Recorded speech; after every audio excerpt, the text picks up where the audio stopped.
ಬೆಳಗಾವಿ ತಾಲೂಕಿನ ಮಾರಿಹಾಳ ಗ್ರಾಮದ Kumbaragalli ward number 1ರಲ್ಲಿ ಚರಂಡಿ ವ್ಯವಸ್ಥೆ ಇಲ್ಲದಿರುವ ಕಾರಣ ಮಳೆಗಾಲದಲ್ಲಿ ನೀರು ರಸ್ತೆ ತುಂಬೆಲ್ಲ ಹರಿದಾಡ್ತದೆ. ಎಷ್ಟು ಬಾರಿ ಗ್ರಾಮ ಪಂಚಾಯಿತಿ ಅಧಿಕಾರಿಗಳಿಗೆ ಮನವಿ ನೀಡಿದ್ರೂ ಕೂಡ ಸರಿಯಾದ ವ್ಯವಸ್ಥೆ ಮಾಡ್ತಿಲ್ಲ. ಇದರಿಂದ ಜನರು ಚರಂಡಿಯ ನೀರಿನಲ್ಲಿ ನಡೆದಾಡ್ಕೊಂಡು ಹೋಗುವಂತಾಗಿದೆ ಎಂದು ಮಾರಿಹಾಳ ಗ್ರಾಮಸ್ಥರು ಕನ್ನಡ 24x7 HD ನ್ಯೂಸ್ ಚಾನೆಲ್ಗೆ ಮಾಹಿತಿ ನೀಡಿದ್ದಾರೆ. ಬೆಳಗಾವಿ ಜಿಲ್ಲಾ ವರದಿಗಾರರು ಅಡಿವೆಪ್ಪ ಬಿ ಪಾಟೀಲ್.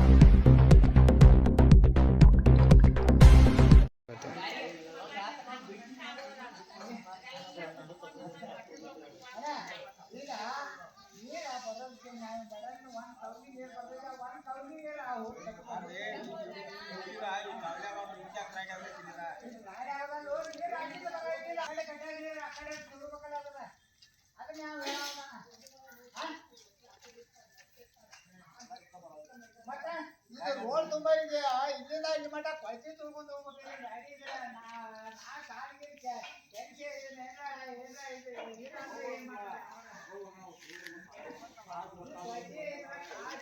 ಏನೋ ಆಗಿದೆ ಕಾಲು ಕೆಸರು ಬಗ್ಗೆ ನಮ್ಮ ಕಾಲೇ ಬಾರ ಯಾವ